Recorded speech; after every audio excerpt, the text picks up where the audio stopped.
தமிழ்நாட்டில் வடகிழக்கு பருவமழை கடந்த 16ஆம் தேதியிலிருந்து துவங்கியிருக்கிறது. தொடங்கி தமிழ்நாடு முழுவதும் பரவலாக மழை பெய்து கொண்டிருக்கிறது. நம்முடைய வருவாய்த்துறையின் கணக்குப்படி 1/10/25 24/10/25 வரை மொத்தம் மழை பெய்தனுடைய கணக்கு 21.8 சென்டிமீட்டர் ஆகும். இது இயல்பாக பெய்யக்கூடிய மழையை விட அதிகமாக பெய்திருக்கிறது. பொதுவாக வானிலை ஆய்வு மையம் நம்ம எச்சரித்திருப்பது வடகிழக்கு பருவமழை இந்த தடவை அதிகமாக மழை பெய்யும் என்று சொல்லி வானிலை ஆய்வு மையம் நமக்கு தகவல் சொல்லியிருக்கிறார்கள், எச்சரித்தும் இருக்கிறார்கள். அந்த அடிப்படையில் வேண்டிய பணிகளை செய்து கொண்டிருக்கிறோம். தற்சமயம் தென் வங்கக்கடல் பகுதியில் உருவாகியிருக்கிற மொந்தா புயல் முதல்ல நம்முடைய சென்னையை நோக்கி வருவதாக நமக்கு தகவல் இருந்தது. இப்பொழுது அது ஆந்திராவை நோக்கி நகர்ந்து கொண்டிருக்கிறது. ஆந்திராவை நோக்கி நகர்கிற நேரத்தில் அதனுடைய ஒரு பகுதியாக நம்முடைய சென்னையை சுற்றி இருக்கிற மாவட்டங்களில் மழை பெய்யக்கூடிய வாய்ப்பு இருக்கிறது. அந்த தகவல் எங்களுக்கு கிடைத்தவுடனேயே சம்பந்தப்பட்ட மாவட்ட ஆட்சித்தலைவர்களுக்கு நம்முடைய முதலமைச்சர் அவர்கள் அறிவுரை வழங்கியிருக்கிறார்கள். தகுந்த அந்த 3 மாவட்டங்களில் தகுந்த நடவடிக்கை எடுக்க வேண்டும் என்று சொல்லி முன்னெச்சரிக்கை நடவடிக்கை எடுக்க சொல்லி நம்முடைய முதலமைச்சர் அவர்கள் அறிவுறுத்தியிருக்கிறார்கள். அதே போல் 24/10/2025 என்று கடலுக்கு மீன்பிடிக்க சென்றுள்ள படகுகள் கரைக்கு திரும்ப அறிவுறுத்தப்பட்டிருக்குது. அவங்க ரொம்ப தூரம் போயிருக்காங்க, நிறைய தூரம் அவங்களுக்கெல்லாம் சொல்லி வேகமாக வர சொல்லி அவங்களையும் நம்ம சொல்லியிருக்கோம்.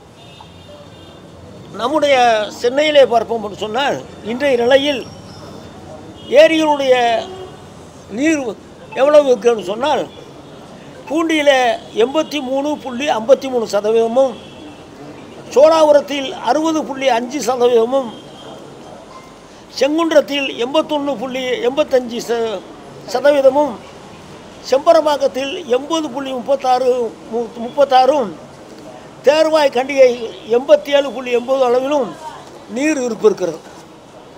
மாண்பு முதலமைச்சர் என்ன அறிவுறுத்திருக்கிறான்னு சொன்னால் WRD நீர்வளத்துறை வருவாய்த்துறையோடு இணைந்து நீர்மட்டத்தை கண்காணிக்க சொல்லியிருக்கிறார்கள். எவ்வளவு மழை பெய்து தண்ணீர் வருகிறதோ அதை தேக்க முடியும் என்று சொன்னால் தேக்கலாம். தேக்க இன்புட் அதிகமாக இருக்கும் பட்சத்தில் தண்ணீரை வெளியேற்றுகிற பணியை WRD துறையும் வருவாய்த்துறையும் இணைந்து அசம்பாவிதங்கள் நடக்காத அளவிற்கு முன்னெச்சரிக்கை நடவடிக்கை எடுக்கிறோம். அதே போல் தண்ணீர் திறந்து விடுகிற நேரத்தில் கரையோரத்தில் இருக்கிற மக்களுக்கெல்லாம் நாங்கள் அறிவுரை சொல்லி அவர்களை சரியான இடத்துல வைக்க சொல்லி நாங்கள் அறிவுறுத்தியிருக்கிறோம். அதுபோக எங்கே புயலால் பாதிக்கப்படும் என்று சொல்கிற மாவட்டங்களுக்கு அங்கெங்கே சென்டர்கள் பொதுமக்களை தங்க வைக்கக்கூடிய நிவாரண முகாம்களை நாங்கள் தயாராக வைக்க சொல்லி மாவட்ட ஆட்சித்தலைவருக்கு சொல்லியிருக்கிறோம். அது மட்டுமல்ல, அரிசி, பருப்பு, பால் போன்ற பொருள் எல்லாம் தயார் நிலையில் இருக்க வேண்டும். ஆட்கள் வந்த பிறகு அதை கொண்டு வராமல் வருகிற நேரத்திலேயே அவர்களுக்கெல்லாம் வழங்கக்கூடிய அளவிற்கு தயார் நிலையில் அதில் வைக்க வேண்டும் என்று முதலமைச்சர் அவர்கள் ஆணையிட்டிருக்கிறார்கள். இந்த பணிகளை செய்து கொண்டிருக்கிறோம். இந்த புயலால் பெரிய பாதிப்பு இருக்காது. ஆனால் மழை கட்டாயம் நம்முடைய இந்த 3 மாவட்டங்களுக்கு கட்டாயம் மழை இருக்கும். அதை மாண்பு முதலமைச்சர் அவர்கள் நேரடியாக அவரே ஆய்வு செய்கிறார்கள். அன்றைக்கு நான் கூட சென்னை ஊரில் இருந்தேன். சிஎம் இங்கே வந்துட்டாங்க. நாங்கள் பதறி போனோம். சிஎம் வந்தப்போ இவங்கெல்லாம் ஓடி வர்றாங்க. ஒரு பணியையும் சிஎம் முதலமைச்சர் அவர்கள் அவர் பார்த்து செய்தால்தான் அவருக்கு திருப்தி. அவருடைய குணம் என்னென்னா, எந்த காரியமாக இருந்தாலும் அவர் பார்க்கணும், அப்படின்னா தான் அவர் திருப்தி வரும். ஆகவே திருப்தியாக படக்கூடிய அளவிற்கு ஒவ்வொரு பணியும் செய்து கொண்டிருக்கிறார்கள். அதே ஒரு நெல் கொள்முதல் பணிகளும் முதலமைச்சர் அவர்கள் விரைவுபடுத்தி கொண்டிருக்கிறார்கள். அந்த பணியும் அங்கே இருக்கிற விவசாயிகளுக்கு நஷ்டஈடு வழங்குவதில் விவசாயத்துறை அதிகாரிகளும் வருவாய்த்துறை அதிகாரிகளும் கணக்கெடுத்து கொண்டிருக்கும். அந்த அங்கே அந்த மாவட்ட ஆட்சித்தலைவர்கள் கணக்கெடுப்பு முடிந்த உடனடியாக அந்த பணம் வழங்குவதற்கு வேண்டிய வேலைகளை நாங்கள் செய்யவிருக்கிறோம்.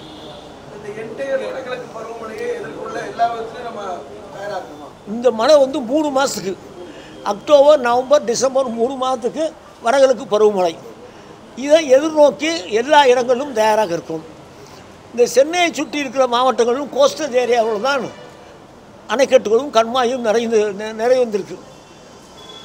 தென் மாவட்டங்களுக்கு போய் நேரத்தில் அங்கே அணைகளும் நிரம்பவில்லை, குளங்களும் நிரம்பவில்லை, மழை தேவை இருக்கிறது. ஆகவே அந்த பகுதியில் மழை தேவை இருக்கின்ற எண்ணம் இருக்கிறது. இங்கே மழை பெய்யும் நேரத்தில் அதை சரியான வழிகாட்டுதலோடு நீரை வெளியேற்றி அந்த பணிகளும் செய்ய வேண்டியிருக்கிறது. இந்த பணிகளை நம்முடைய முதலமைச்சர் தலைமையில் நிச்சயமாக சிறப்பாக செயல்படுவோம். இந்த வடகிழக்கு பருவமழையை சாமர்த்தியமாக கெட்டிக்காரத்தனமாக நம்ம முதலமைச்சர் கையாள்வார்கள். இருக்கின்ற தரேன் 1/10/1 25 வரைக்கும் மனித உயிரிழப்பு 31, காயமடைந்தவர்கள் 47 பேர், கால்நடைகள் இறப்பு 485, கோழிகள் 20,425, குடிசை வீடுகள் 1780. இதுக்கெல்லாம் உடனடியாக நிவாரணம் பாதிக்கு மேலே வழங்கியிருக்கோம். மீதியும் உடனடியாக மாவட்ட ஆட்சித்தலைவர்கள் வழங்க வேண்டும் என்று முதலமைச்சர் அவர்கள் உத்தரவிட்டிருக்கிறார்கள்.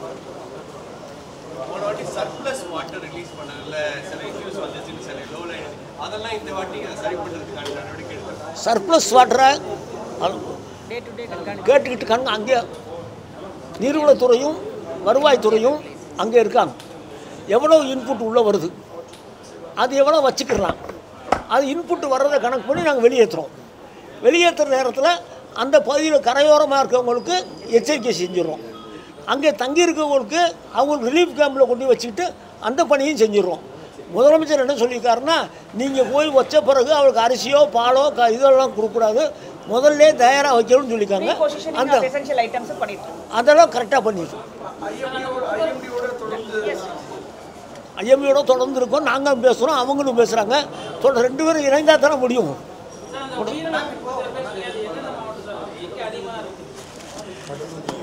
கடலூர் தான் ஜாஸ்தி. கடலூர் தான் 6 பேர் கடலூர். 31ல் 6 பேர் கடலூர், 4 பேர் வந்து லைட்னிங்கில் இது பண்ணது, 2 பேர் வந்து செவர் விழுந்தது. 6 பேர் கடலூர் 31ல். 47 மொத்தம். 47 மின்னல் தாக்கி இன்னமும் உயிரிழப்பு நார்த்ஈஸ்ட்லாம் வந்து இனிய வந்து முன்கூட்டியே கிடைக்கிற மாதிரியான இயந்திரங்கள் கொடுக்கப்பட்டிருக்கு. தமிழ்நாட்டுக்கும் அதை வாங்குறோம்ன்ற மாதிரி கோரிக்கைகள் இருக்கு. அது சொன்னால் 2 ரெட்டாருக்கான இன்ஸ்டலேஷன் நடந்துகிட்டு இருக்கு.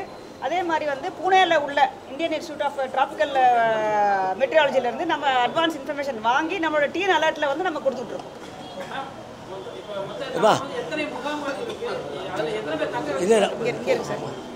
போன வட்டம் அந்த மாவட்டங்களில் எவ்வளோ முகாம்கள் வச்சுருந்தோமோ அந்த முகாம்கள் பூரா ரெடி பண்ணி சொல்லிட்டோம்.